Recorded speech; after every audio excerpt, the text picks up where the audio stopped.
आप लोगों की इजाज़त हो तो शुरू करें। आप सबको नमस्कार और बहुत धन्यवाद कि आपने हमारे आमंत्रण को स्वीकार किया है और सच्चाई जानने के लिए आप लोग यहाँ पे इकट्ठे हुए हैं। इसके लिए हम आपको बहुत तहे दिल से धन्यवाद देते हैं। मैं अपने सहयोगियों को और अपने आप का थोड़ा सा इंट्रोडक्शन आप लोगों को दे देता हूँ। मेरे बाईं तरफ बैठे हैं, ये हमारे छत्तीसगढ़ क्रिश्चियन फोरम के महासचिव हैं। उधर बैठे हैं जो वो कोंडागांव के अध्यक्ष हैं हमारे संगठन के, और सारी लड़ाई झगड़ा मारा पीटी जो है उसको वो झेल चुके हैं।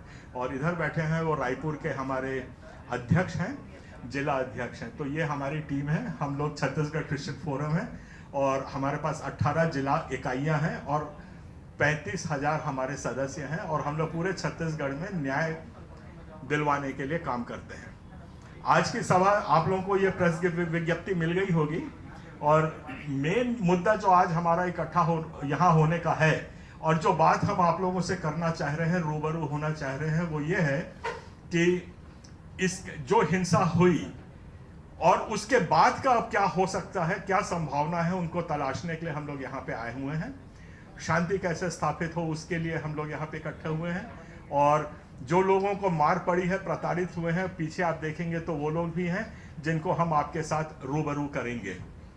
और उनके साथ आप जो घटना पे थे सामने, जो ट्राइबल्स वहाँ पे थे, उनसे आप बिल्कुल आंखों देखा हाल पूछ सकते हैं। उनके ऊपर क्या घटित हुई, क्या समस्या आई, वो सारी बातें हम आप लोगों को बताएंगे। तो अगर प्रेस कॉन्फ्रेंस की ये जो विज्ञप्ति आपके पास पहुंची है, उसमें सबसे पहली बात तो मैं ये कहना चाहता हूं कि हम लोग किसी भी हिंसा की बहुत कड़ी निंदा करते हैं। ईसाई समाज जो एसपी साहब को मार पड़ा है, जो उनके सिर फूटा है, और उसके बाद जो टीआई को भी उठा के जमीन पे पटका है, और 17 हमारी जानकारी के हिसाब से और जवानों को भी मार पीट के वहां से भगाया गया है। हम इस हिंसा की कड़ी निंदा करते हैं और हमारा ऐसा मानना है कि हिंसा की कोई जगह ना राजतंत्र में है, ना हमारे समाज में है, और ना हमारे गणतंत्र में है। तो हम इस हिंसा की बहुत कड़ी निंदा करते हैं। और हिंसा रोकने का जो तारतम्य है, उसका जो इतिहास है, वो आज का नहीं है, या 18 दिसंबर या 16 दिसंबर का नहीं है। इस किस्म की हिंसाएं हमारे पास शुरू से होती आ रही हैं, और शुरू से मेरा मतलब है ये हिंसा अभी बहुत भड़की है। 6 दिसंबर के बाद से ये हम लोग को ज़्यादा घटनाएं हुई हैं। उसके पहले जो मारा पीटी हमारी हो रही थी, वो हो रही थी अक्टूबर महीने से चालू हुई हैं। ये हमारे हिंसा का तारतम्य चल रहा है।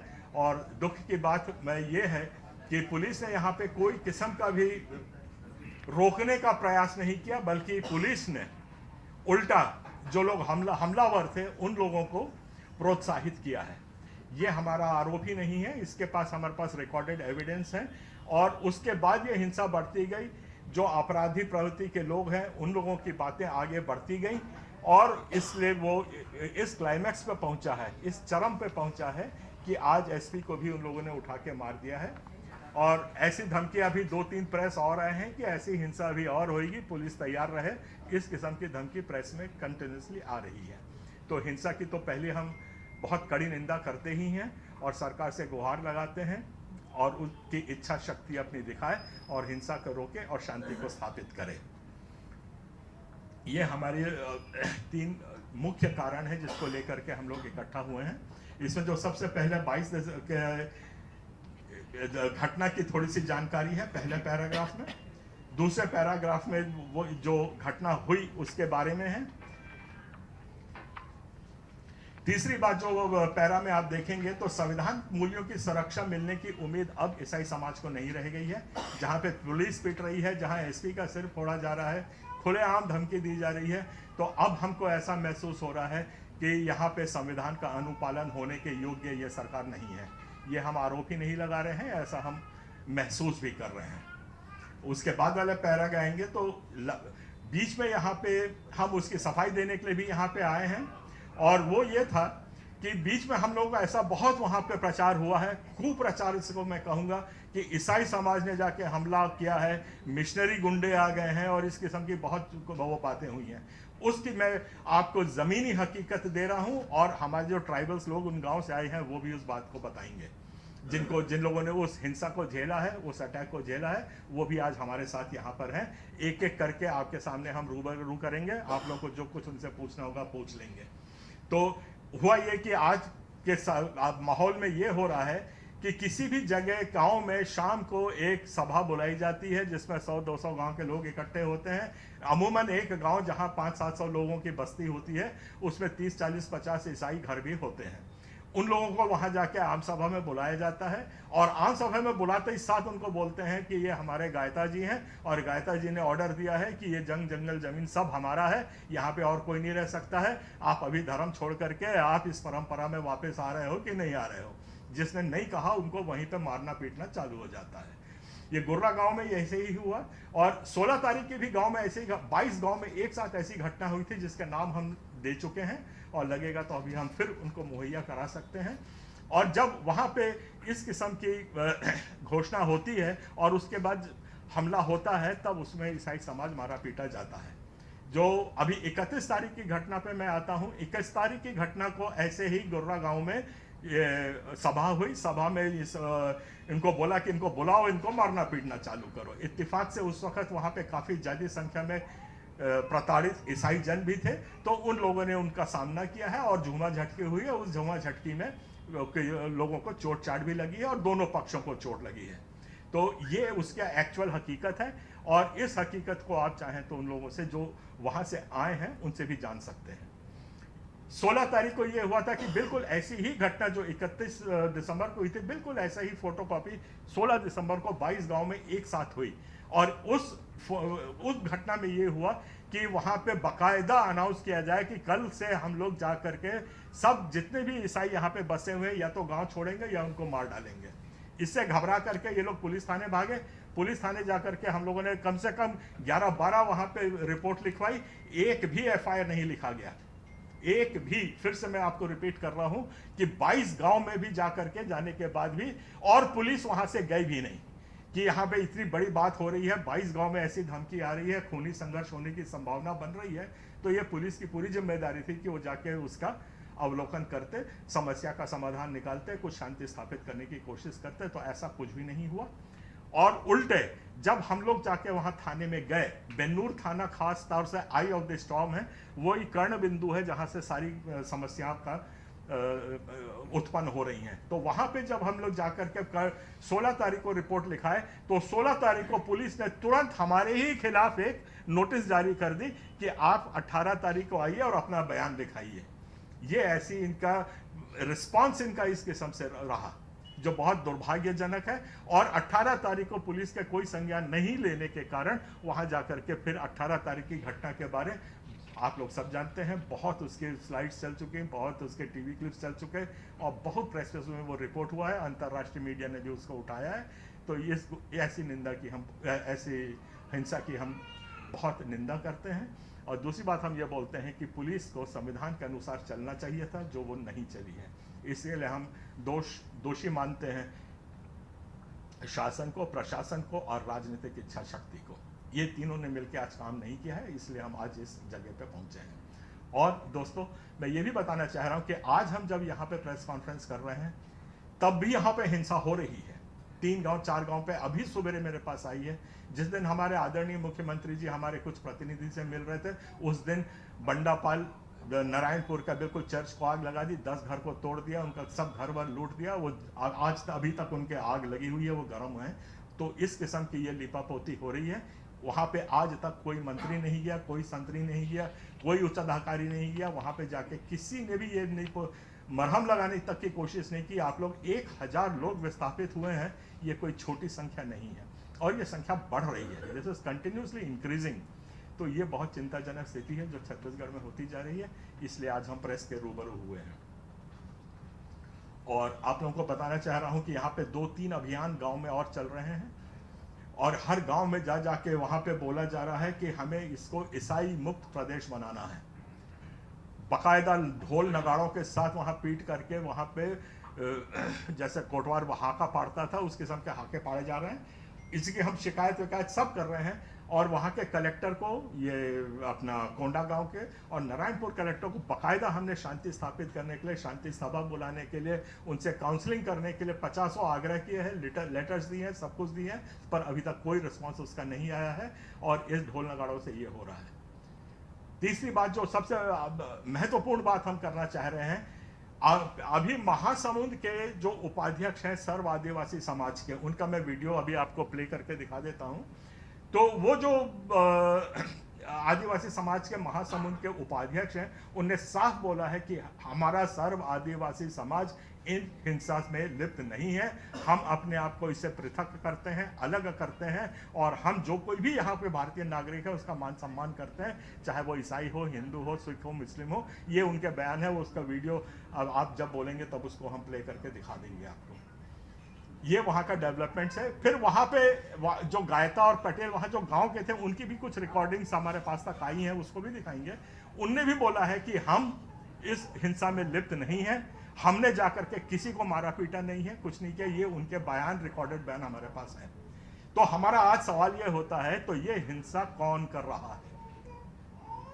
और इसमें हम सीधा आरोप लगा रहे हैं कि बाहरी लोग आते हैं, उसके भी आपको हम क्लिप्स दिखाएंगे, और वहां जाकर के जो गैर आदिवासी हैं वो लोग गैर आदिवासियों को आपस में समाज को लड़ाने की कोशिश कर रहे हैं। इसमें मैंने अपनी विज्ञप्ति में जो दिया है उसमें नामजद रिपोर्ट भी मैंने दी है, और वो इसलिए दी है क्योंकि हमारे पास सफिशिएंट एविडेंस और प्रूफ है, साक्ष्य हैं, सबूत हैं, जब उन लोगों ने ऐसा कहा है। और बाहर से मतलब भिलाई से भी कुछ लोग जा रहे हैं, वहां जाके बोल रहे हैं कि रोको ठोको आंदोलन चलाओ, किसी को भी रोको सड़क पे, उसको ठोकने लग जाओ, उनसे उनके नाम से उनका धर्म पूछो, अगर ईसाई बोलते हैं तो वहीं ठोको। और दूसरी बात, उसमें थोड़ी महत्वपूर्ण बात यह है कि जो लोग ये अभियान चला रहे हैं उनके पास कम से कम 6 FIR लगी हुई है, पुलिस उनको अरेस्ट कर नहीं रही है। हाई कोर्ट तक में याचिका लग चुकी है, और हाई कोर्ट में पुलिस ने जाकर के बयान दिया है कि ये लोग फरार हैं, हमारी पकड़ से बाहर है करके उन्हें हाई कोर्ट में दिया है। और वो जो गैंग है वो कल बस्तर में था, उसके पहले रायपुर में भी था, थाने में भी जा रहा है, सब जगह गाली गलौज कर रहे हैं, सब कुछ कर रहे हैं, पर पुलिस को वो नहीं मिल रहा है। और इतनी उन लोगों ने गुस्ताखी करी है कि हाई कोर्ट को भी अंधेरे में रख रहे हैं। वो महिला और वो लोग हर जगह घूम रहे हैं, हर थाने में जा रहे हैं, हर जगह उनको मालूम है। यहाँ पुरानी बस्ती थाने में भी आए थे, सब मालूम था उनको, उनसे कोई पूछताछ नहीं करती, और साफ बोलते हैं कि वो तो फरार है। तो ये रवैया है जिसके कारण ये सब बढ़ता जा रहा है। और वैसे ही मैं आरोप लगा रहा हूँ, वहाँ पे हमारे अंबिकापुर के कुछ बड़े नेता हैं, वैसे ही बस्तर के कुछ बड़े नेता हैं, उन लोगों ने खुली धमकी दी है कि पुलिस पर भी ऐसे हमले और होंगे। और ऐसा बोला है ईसाई समाज भी या तो गाँव खाली कर दे और या हम लोग तैयार रहे। मैं पूछना चाह रहा हूँ आज आपके माध्यम से कि हमारी सरकार ऐसे धमकी और उसके लिए क्या कर रही है। और आखिरी बात पे मैं आ जाता हूँ सर, इसके बाद आप जो चाहें पूछ सकते हैं हमको। वो ये है कि अब ईसाई समाज जो है पूरे हिंदुस्तान का, ये खाली छत्तीसगढ़ की बात नहीं रह गई है, ये बिल्कुल नेशनल मैटर बन गया है। क्योंकि 1000 लोगों का विस्थापित होना और रोज 50, 60, 100 की तादाद में वहाँ से निकलना, गाँव छोड़ना, ये एक बहुत बड़ी बात हो गई है। और जिससे पूरे हिंदुस्तान का, पूरे भारतवर्ष का ईसाई समाज आज आक्रोशित हो चुका है। तो ये आंदोलन जो हम लोगों का है, ये इसको अगले स्तर पे लेके जाएंगे। सुप्रीम कोर्ट में हमारे 12 बड़े वकील इकट्ठे हो गए हैं। हम लोग सुप्रीम कोर्ट में सरकार की जो नाकामी हो रही है, इसकी जांच के लिए एक SIT बनाने की मांग करने की याचिका सुप्रीम कोर्ट में भी लगा रहे हैं। ये हम लोग का आगे का आंदोलन पे रणनीति है, और इसके लिए हम अभी भी गुहार लगाने आपके माध्यम से कि कैसे भी प्रदेश में शांति स्थापित हो। यही हमारा आज का मिलने और बैठने का खास मुद्दा है। इसमें कोई भी सवाल पूछना चाहे तो सवाल। का नाम क्या है जो बताए थे जिस पे FIR दर्ज है उस पे? ये लाइट थोड़ा बंद कर दे, दिखता नहीं है। आपने एक महिला का जिक्र किया, इस पे महिला लिखा है, आपने बताया उसके खिलाफ FIR भी दर्ज है, क्या नाम है उनका? ज्योति शर्मा जी, ज्योति शर्मा जी। प्रबल प्रताप सिंह जुदेव का बयान है जी। ईसाई समुदाय के लोग धारदार हथियारों के साथ आदिवासियों पर हमला कर रहे हैं। जी, बयान सच्चाई नहीं होती, और ऐसा सबूत है तो पुलिस में जाए, रिपोर्ट लिखाएं, उसको अरेस्ट कराएं। कौन धारदार हथियार लेके आया है, कौन चला है। और आपको थोड़ा सा बिल्कुल थोड़ा समझ लीजिए, हमारी जो विचारधारा है वो शांति की है। हमारा जो धर्म गुरु है यीशु मसीह, वो मार खा के जान दे दिया, क्रूस पे चढ़ गया, हम उसी के अनुयायी हैं। हम लोग मार खा लेते हैं पर मारते कभी नहीं हैं, और उसी का फायदा आज ये उठाया जा रहा है। नहीं तो जिन लोग मार खा रहे हैं ये लोग भी उसी गोंड समाज से आते हैं, मैं भी उसी गोंड समाज से आता हूँ, मैं 3rd जनरेशन कन्वर्ट हूँ, और हथियार चलाना और रखना ये सब हमको भी आता था, पर हम लोगों के ये आज्ञा नहीं है हमारे धर्म में। हम विश्वास करते हैं अपने राजा पे, विश्वास करते हैं अपने धर्म गुरु पे, इसीलिए हम लोग शांति का ही रास्ता अपनाते हैं, और आज भी बैठे हैं तो शांति की ही बात कर रहे हैं। हम लोग मार खा लेंगे पर मार कभी नहीं करते हैं। आज सदन में भी इसको लेकर के चर्चा हो रही है। इसके बारे में जानकारी नहीं है मुझको, हमारा कोई व्यक्ति वहाँ पे नहीं है सदन में जो कुछ बता सके। आप कह रहे हैं ईसाई प्रदेश बनाने की मुहिम चलाई जा रही है, तो कौन है इसके पीछे जो ये मुहिम चला रहा है और कौन इसको समर्थन दे रहा है? इस पर पॉलिटिकल पार्टी का भी इन्वॉल्वमेंट है क्या? अभी तक हमको किसी पॉलिटिकल पार्टी का इन्वॉल्वमेंट होने का ना हम आरोप लगा सकते हैं, ना हमारे पास ऐसी कोई जानकारी है। ये सामाजिक उठापटक हमको देख रहे हैं, और इसमें बाहर से लोग आ करके अपने आप को आदिवासी के बता करके घोषित करके वो सारे काम किए जा रहे हैं, और इसके हमारे पास बहुत स्पष्ट जरूरत पड़ेगी। SIT का गठन होगा तो हम सारे सबूतों के साथ वहां पे ये सारी जानकारियां देंगे। जी, एक सवाल और उठता है सर कि जो आरोप लगाया जा रहा है, कुछ पॉलिटिकल पार्टीज हैं वो ये कहती है कि भोले भाले आदिवासियों का मतांतरण हो रहा है तो उन्हें प्रलोभन दिया जा रहा है, तो इस बात में कितनी सच्चाई है? हाँ, इसमें बिल्कुल सच्चाई है, प्रलोभन में तो कोई सच्चाई नहीं है, पर मैं आप लोगों के माध्यम से एक बात यहाँ पे रेस कर रहा हूँ। क्या नरभक्षण परंपरा नहीं थी? बहुत दूर की बात नहीं है, 1960 में भी यहीं पे यही बस्तर में सुप्रीम कोर्ट में केस लगा था, जहां एक आदिवासी ने नरभक्षण कर लिया था। वो परंपरा के कारण उसके ऊपर 300 देश का केस नहीं लगा था। क्या सती हमारी परंपरा नहीं थी? क्या पहलौठे को गंगा में फेंकना हमारी प्रथा नहीं थी? तो जैसे जैसे हम प्रज्वलित हो गए, हमारे ज्ञान चक्षु खुलते गए, हम लोग उन परंपराओं को छोड़ते गए और आगे बढ़ते गए। तो आज की उस परंपरा, कौन सी परंपरा है जिसमें आप जबरदस्ती किसी को बांध के रखना चाहते हैं? आज ईसाई जो अगर वहां पे आता है तो दारू पीने की जो परंपरा है उसको छोड़ देता है, क्योंकि हमारे यहाँ हराम है दारू पीना। आप किसी भी हमारे जो गांव के लोग हैं उनसे पूछ लीजिए, यहाँ भी आए हैं, कोई शराब नहीं पीता है, शराब का सेवन करना बंद कर देते हैं। ये पहली परंपरा हमारी टूटती है। दूसरी परंपरा हमारी टूटती है क्योंकि हम चर्च जाते हैं तो चर्च में हमको संविधान के ज्ञान मिलता है, बराबरी का ज्ञान मिलता है, कोई छुआछूत नहीं होती है। हम चमार से भी हाथ मिलाते हैं, गले मिलते हैं, जो भंगी होता है उसके साथ बैठ के एक प्लेट में खाना खाते हैं। ये पहला संदेश देते हैं। ये है हम जो परंपरा छोड़ रहे हैं, ये है जो इनको आप उसी परंपरा में क्यों बांध के रखना चाहते हैं, ये हमारा सवालिया निशान है। ये जो ज्योति शर्मा का आपने नामजद रिपोर्ट लिखा है, उसके बारे में कुछ जानते हैं क्या? जानते सब हैं, पर एक स्पेसिफिक घटना के ऊपर हम लोग आज ये प्रेस कॉन्फ्रेंस नहीं बुलाए हैं, तो उसमें ज़्यादा जाने से हम लोग एक छोटे से मुद्दे पर जाके बंध जाएंगे। ये पूरी शांति स्थापित करने के लिए आज की ये प्रेस कॉन्फ्रेंस है। हम अपने उनका कोई पॉलिटिकल बैकग्राउंड रहा या कुछ किसी संगठन से, क्योंकि ये अहम है, क्योंकि अगर किसी पॉलिटिकल बैकग्राउंड से वो आती हैं तो फिर जाहिर सी बात उनका इन्वॉल्वमेंट भी है। पॉलिटिकल है नहीं है, किस संगठन से आती है, ये मेरा काम नहीं है ढूंढना पता लगाना। ये सरकार उसका संज्ञान ले, सरकार उसको जाने देखे क्या है क्या नहीं, और अगर टेररिस्ट ऑर्गेनाइजेशन है तो उसका पर्दाफाश करे और समझाइश दे। और जो कानून अपना काम क्यों नहीं कर रहा है, हम तो खाली बस इतना सवाल उठा रहे हैं। 6 FIR हो गई हैं और हाई कोर्ट में झूठ बोल रहे हैं पुलिस। ये हमारे चिंताजनक सवाल है। हमारे चिंता वो नहीं है कि वो क्या कर रही है, किस संगठन से आ रही, कौन पॉलिटिकल वो है। हमारा तो सवाल ये है कि आज कानून अपना काम क्यों नहीं कर रहा है। आज हाई कोर्ट की आंखों में भी धूल झोंकी जा रही है। यह आपत्तिजनक है हमको। हमें कोई मारे, हमें उसके कोई पीड़ा नहीं है, कोई परेशानी नहीं है। जब कानून अपना काम नहीं करता है वो हमारी पीड़ा है, वो हमारी परेशानी है। सर, एक सवाल ये है कि जैसे कि छत्तीसगढ़ में आरक्षण का मुद्दा भी एक हावी है, तो क्या लग रहा है कि सरकार आपके FIR पर या आपकी शिकायतों पर ध्यान क्यों नहीं दे रही? क्या लग रहा है कारण इसका? आरक्षण से इसका कोई लेना देना नहीं है। पहली बात, हमारे ऊपर जो हिंसा हो रही है, एक लक्षित हिंसा हो रही है। वो लक्षित हिंसा क्यों हो रही है? क्योंकि कोई इसको पॉलिटिकल मुद्दा बनाना चाहता है। जब चुनाव आता है तब बनाते हैं कि नहीं यहाँ पे धर्मांतरण हो रहा है। 4 में आपको आंकड़े दे रहा हूं। सन 1950 में ईसाई समाज हिंदुस्तान में 2.93% था। आज 2011 में हम 2.61% हो गए हैं। तो धर्मांतरण कहां से हो रहा है? घटता हुआ समाज है हमारा। छत्तीसगढ़ की बात करें तो आज हम 1.92% है। जब हमारा समाज घट रहा है तो ऊपर से बेमानी है धर्मांतरण का आरोप लगाना। ये हमारा स्टैंड है। इस घटना को लेकर के मुख्यमंत्री से मुलाकात करेंगे क्या? चर्चा करेंगे? हाँ जी हाँ, चर्चा हम क्या वो हमारा समाज की तरफ से दिल्ली में भी बातचीत हुई है, यहाँ भी बातचीत हुई है, यहाँ भी हमारे आर्क बिशप गए थे।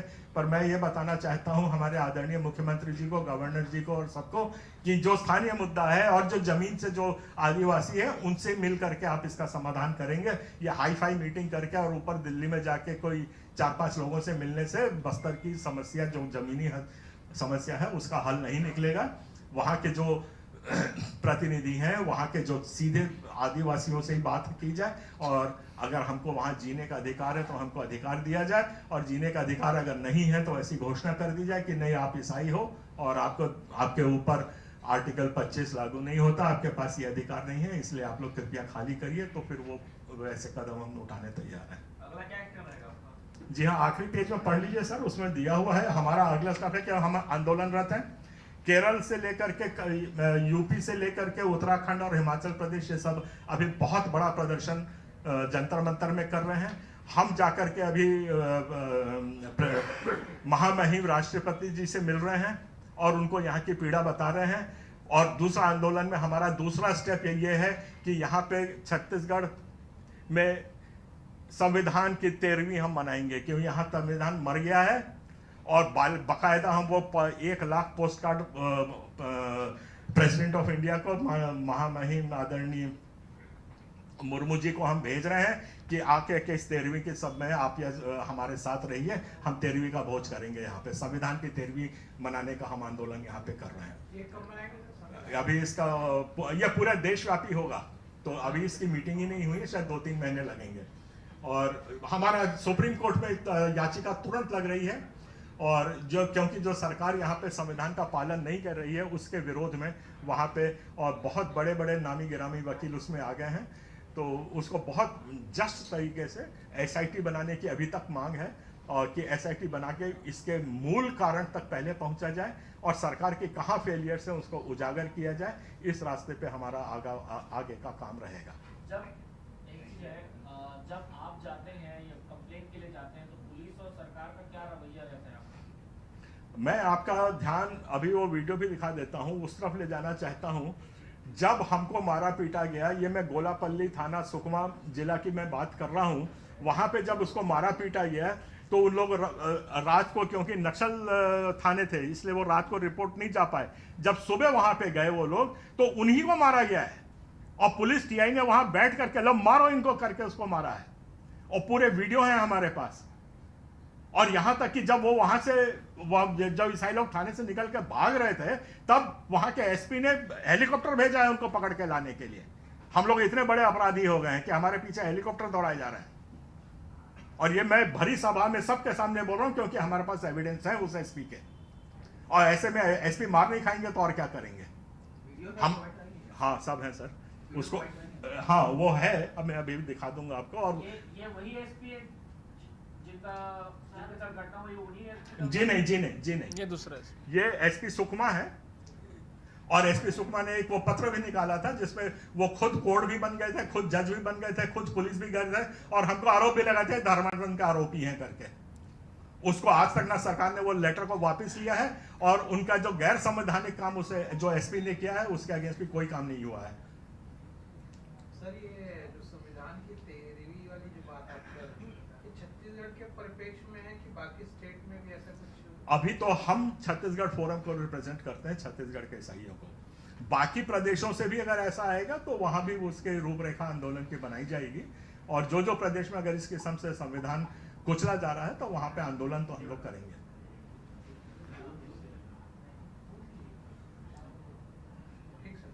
वो थोड़ा वीडियो चलाइए, वो सबसे पहले उसका चलाइए महासमुंद वाला।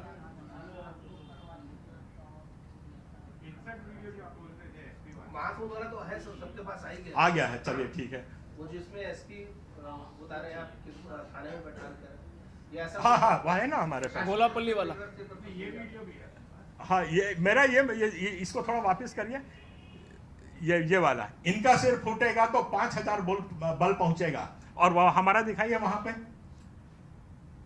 और आगे बढ़िए, ये सुकमा आगे बढ़ाइए, ये भी यहाँ, ये अपना कोंटा, ये अपना कोंडागांव, ये हमारा नारायणपुर, ये हमारा कांकेर। इतने सिर फूटेंगे तो हमारा एक भी एफआईआर नहीं होगा। ये तो एक ही एक मैं घटना आपको दूंगा, ऐसे हजारों के तादाद में घटना है।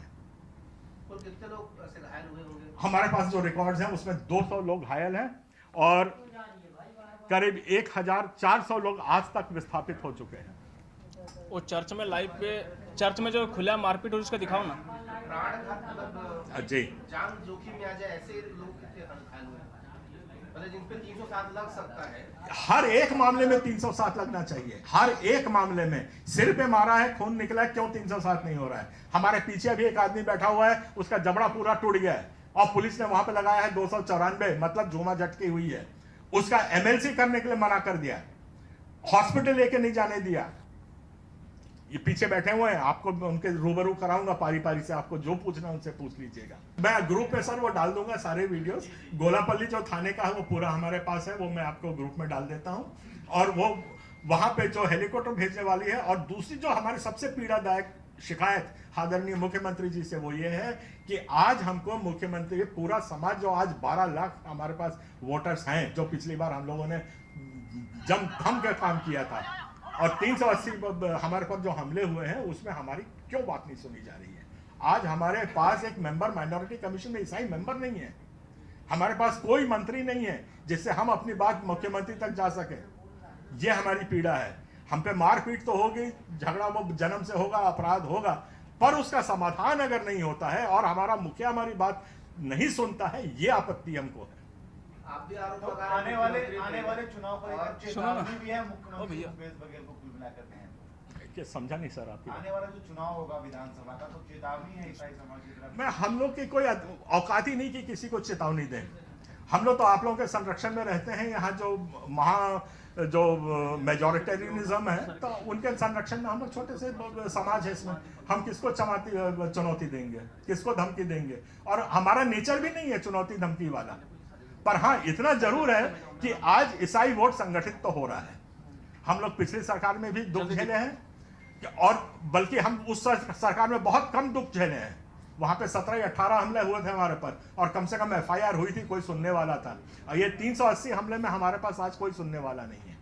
तो आज ईसाई समाज तो दोनों तरफ से त्रस्त है, और क्या करना है, क्या विकल्प में जाना है, ये तो बिल्कुल सोचा जा रहा है। ऐसा नहीं है कि ईसाई समाज हम लोग कमी हो, 1% हो, 2% हो, 1 लाख हो, 2 लाख हो, 20 लाख हो, जितने भी हो, पर ये अब थोड़ा सा प्रोलेटाइजेशन हो रहा है।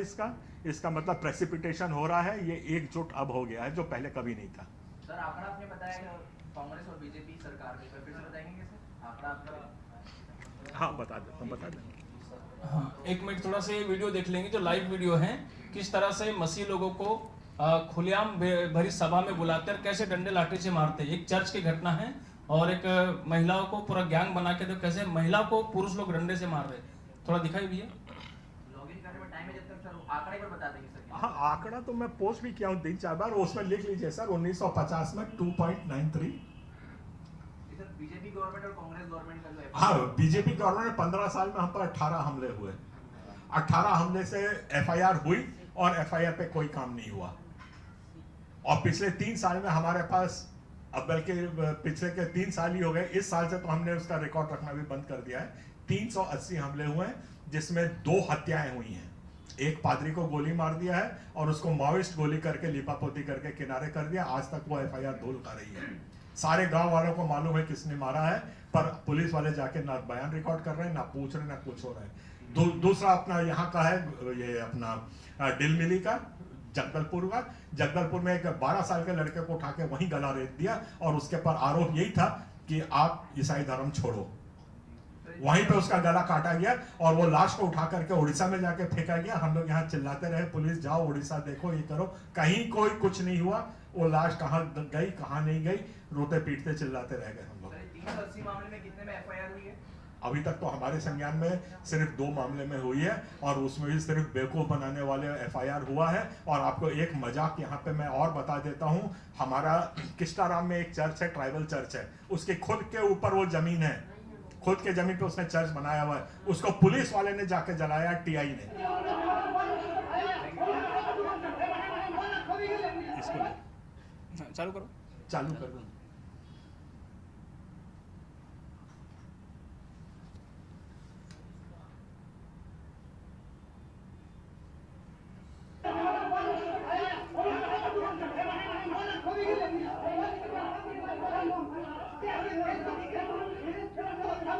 वो देखो आदमी को देखो, मरना सन है वो, 7 दिन के बाद उसका 7 दिन के बाद होश आया उसको।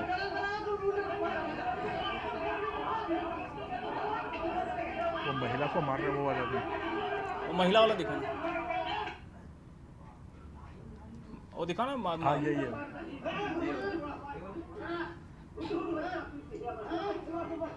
गोलापल्ली वाला भी देना, थोड़ा बड़ा हो जाएगा। देखो वो ये देखो, और महिला को मार के गिरा दिया, गर्भवती महिला है वो। ये शांति है, ये इंसाफ है हमारा।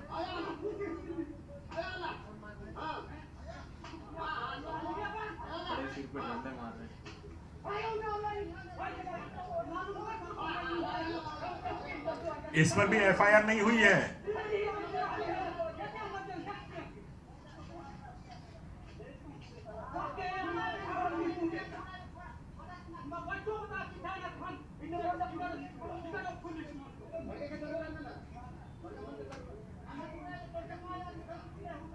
गोलापल्ली वाला है क्या? है ना, मेरा मोबाइल दिखाना।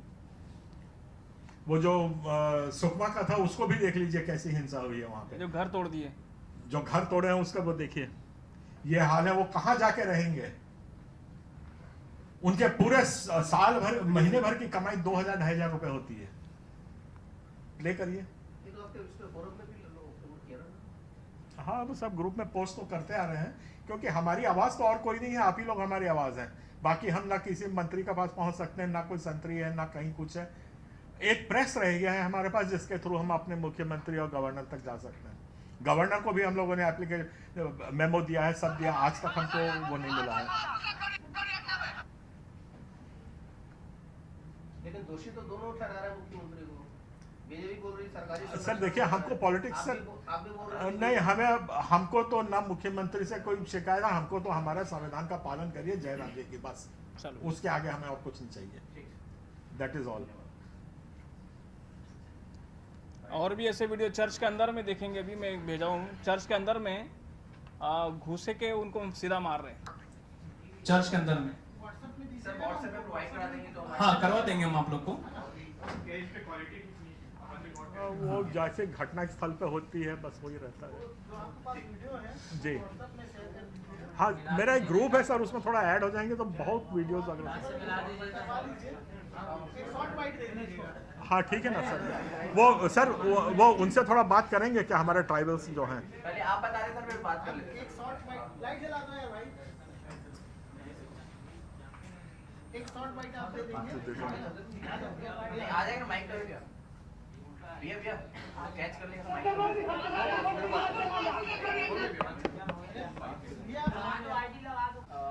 जी बताइएगा, शॉर्ट में एक बताइएगा, क्या किस चीज के लिए आप लोगों ने प्रेस कॉन्फ्रेंस किया, क्या आप लोगों का मुद्दा है और क्या?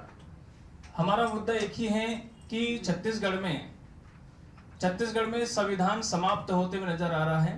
एक व्यक्ति की जो मूल स्वतंत्रता है, जिसकी धार्मिक स्वतंत्रता है, जिसकी आस्था की स्वतंत्रता है, जिसकी आजादी की स्वतंत्रता है, वो पूरी तरह से समाप्त होते नजर आ रही है, जिसमें ये घटनाएं दिन ब दिन होते जा रही है और प्रशासन इसमें बिल्कुल लिपापोती कर रही है।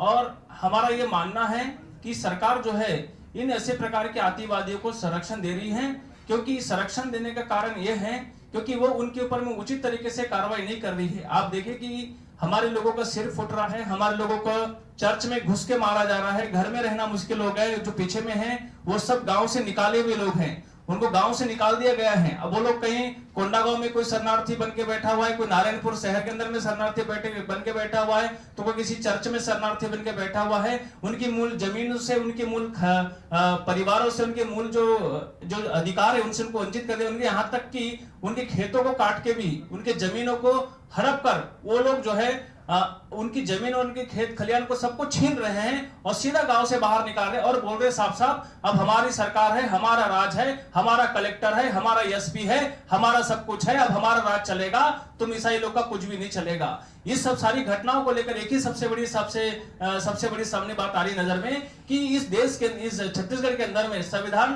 टोटली समाप्त होते हुए और खत्म होते हुए नजर में आ रहा है। हमारा कहने का मतलब यह है कि यदि प्रदेश की मुखिया से निवेदन है कि छत्तीसगढ़ को जंगल राज बनने से बचाए, जंगल राज होने से बचाए।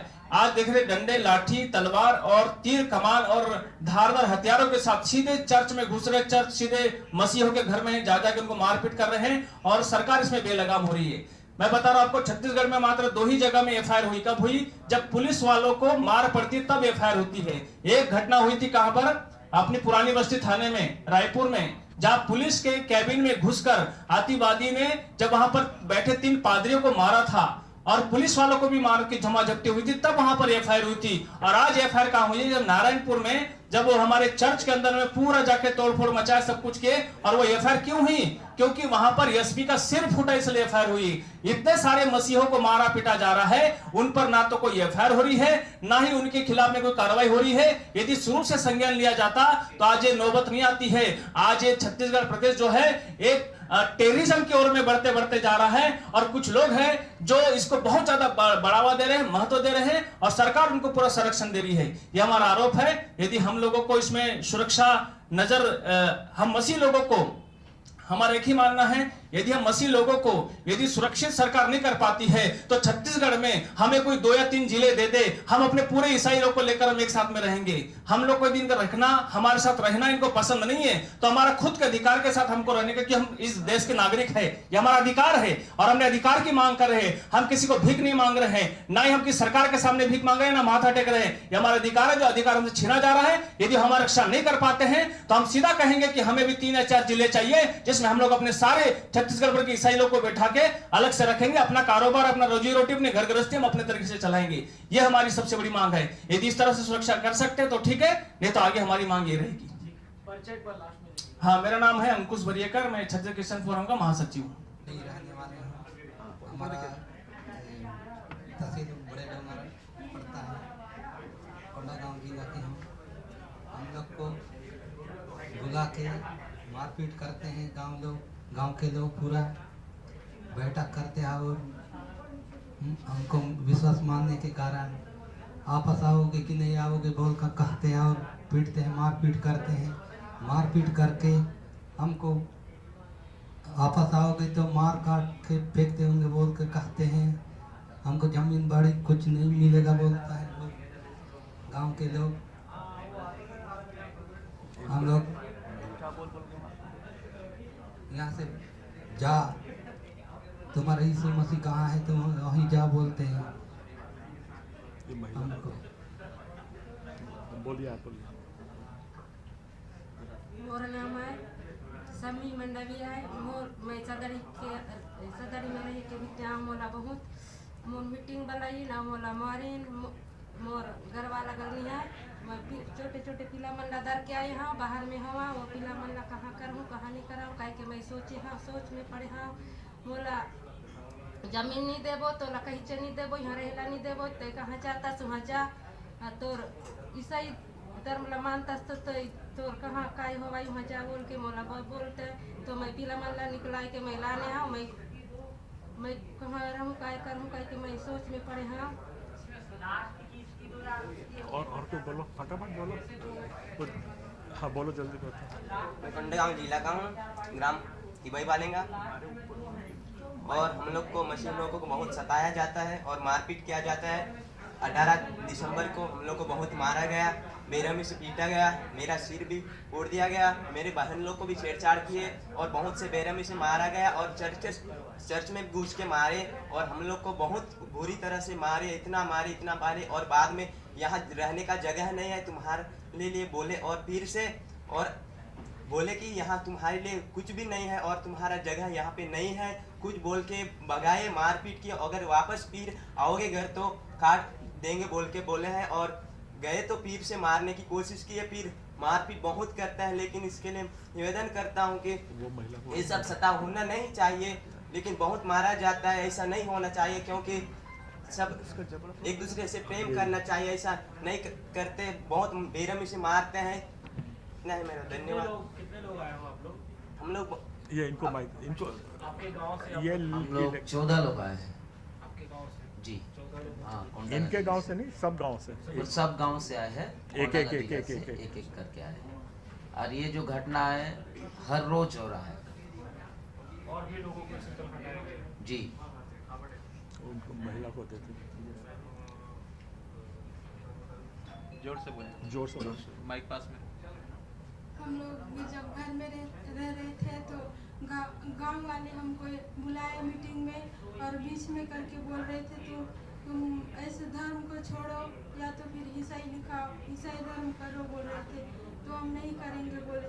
हम लोग बहुत से परेशानी में रहते थे, इसलिए प्रभु यीशु मसीह पर विश्वास किए, धर्मांतरण क्यों किए हैं, किसकी चंगाई हुई है, कोई है इसमें? नहीं छोड़ेंगे बोले। वो कौन है, और तो तुम नहीं छोड़ोगे तो तुमको जान से मार डालेंगे, और नहीं तो यहाँ से निकल के जाओ, तुम्हारे लिए यहाँ कुछ नहीं है बोले। तो हम लोग बोले कि हम कहाँ जाएंगे, अपना गांव छोड़ के, अपना घर छोड़ के, बच्चे को लेके बोले। तो तुम लोग को यहाँ से जाना होगा, नहीं तो फिर वापस आना होगा बोले। ठीक है, माइक इनको दे दो। एक बस लास्ट गांव में अगर देखा जाए तो कितने ईसाई परिवार होंगे, ये तुम बताओ। हर गांव में अगर एक गांव में कितने ईसाई परिवार होंगे? कम से कम 10 एक परिवार होंगे। हाँ, कहीं 10 है, कहीं 20 है, कहीं 2-5 परिवार है, ऐसा है। इनको दे धर्मांतरण क्यों किया बताना। मेरा नाम राधे श्याम है और मैं केशकाल पटराली कोंडागांव जिला को, और हम लोग के ऊपर भी बहुत सा आरोप लगाए। और मेरे यहाँ पिताजी जो 9 तारीख का डेट हो गया, जो डीकेस में रायपुर लाए थे अपन, तो डेट हो गया तो अपन यहाँ से ले गए ना, तो ले के अपन उसको कफन दफन किए थे। उसको भी 10 तारीख को सुबह सब जो शासन प्रशासन मिलके उखाड़ दिए और उसे केशकाल लाए। और कई ऐसा मतलब एक संदेह लगा के कि उसका, हम लोग बोले कि उसका तो कुछ नहीं हुआ था, फिर भी उसको क्यों उखाड़ रहे हो बोले, तो वो बोल रहे कि ऊपर कलेक्टर का आदेश है, कलेक्टर जो बोले उसके हिसाब से हम लोग कर रहे हैं ऐसा करके बोले। ये इनके केस में एक बहुत रोचक तथ्य मैं बता रहा हूँ। यहाँ पे इनके पिताजी की मौत हुई है छत्तीसगढ़ रायपुर में सुबह 7 बजे। लाश वहां पहुंची नहीं है, गड्ढा खोदा नहीं है, पर कब्र को खोद के निकालने का ऑर्डर कलेक्टर दे चुका था। क्यों इस तरह से? अब वो कलेक्टर से पूछा जाए, और हमने जब आरटीआई मांगी तो लेने से इनकार, ये पुलिस लिख के दी है बड़ा बड़ा। हमारे आरटीआई की एप्लीकेशन कि इनके घटना की सारी जानकारी हमको दीजिए, पुलिस डायरी दीजिए, तो पुलिस वाले ने ये लिख के दे दिया है कि आपका ये एप्लीकेशन ही लेने से हमने इनकार कर दिया है। अब वो सब, हमें क्या जरूरत है कि हम हाई कोर्ट और सुप्रीम कोर्ट भागते रहे? यहाँ का शासन प्रशासन मुर्दा हो गया है क्या? ये आदमी कैसे हाई कोर्ट जाएगा, ये आदमी कैसे सुप्रीम कोर्ट जाएगा? उसके बाप की लाश को इन लोगों ने गायब कर दिया है, उस पर क्या पीड़ा हो रही है? और पुलिस ये रवैया कर रही कि हम आपके आरटीआई भी नहीं लेंगे। तो इनके आरटीआई नहीं लेने को लेकर उन्होंने कोई धारा को लेके है क्या? कुछ नहीं, ये सामने कागज है, मैं शेयर करता हूँ, ये चाहिए आप ले जाइए, अभी ले जाइए इसको। और इनके पिताजी की बॉडी तो फिर मिली कि नहीं मिली? से अत्याचार हुआ और हमारे संविधान के खिलाफ जाके सारे, मगर वहाँ पे मैं एक देख रहा हूँ कि वहाँ पे वास्तव में लड़ाई वहाँ पे कुछ और चल रही है कई सालों से। वहाँ पे आदिवासी जल जंगल जमीन की लड़ाई लड़ रहे हैं, मगर इस लड़ाई में न तो मसीही में शामिल हो गए लोग दिखते हैं, न हिंदू में शामिल हो गए आदिवासी दिखते हैं, दोनों के दोनों और उस लड़ाई से दूर हो जाते हैं। ये क्या कारण है? दूसरा, मैं इन लोगों से भी पूछा जाके जहाँ तो ये लोग बोलते हैं कि नहीं, न तो आदिवासियों के देवी देवता सब हमको कोई मतलब नहीं, तो ये कैसा है? झारखंड में तो इस तरह से नहीं हुआ था मुस्लिमों का। ये बहुत महत्वपूर्ण बात आपने करी है, और जो हमारा ऑब्जर्वेशन है वो ये है कि आज सरकार की जिम्मेदारी क्या है, उनको पानी, रोजी रोटी, उनको वो सामान, जीवन स्तर उठाने का उनकी जिम्मेदारी है। वो ना करके उनको पिंजरों में रख करके पैसा कानून दे रहे हैं और वो 244(1) का उल्लेख कर रहे हैं, धर्म में उनको उलझा रहे हैं ताकि वो ना एम्बुलेंस की मांग करें, ना अस्पताल की मांग करें, ना अच्छी शिक्षा की मांग करें, और वो वैसे दबे कुचले रहे ताकि हम उन पर राज करते रहें। ये इतनी ही राजनीति है इसका, चाहे कोई पार्टी आए आज हिंदुस्तान में और कोई जाए, आज कुचला जाएगा तो सबसे नीचे वर्ग का आदिवासी ही कुचला जाएगा, बाकी किसी को कुछ नहीं होगा। और उन्हीं के पक्ष में हम काम करते हैं, इसलिए आज हम भी मारे जा रहे हैं।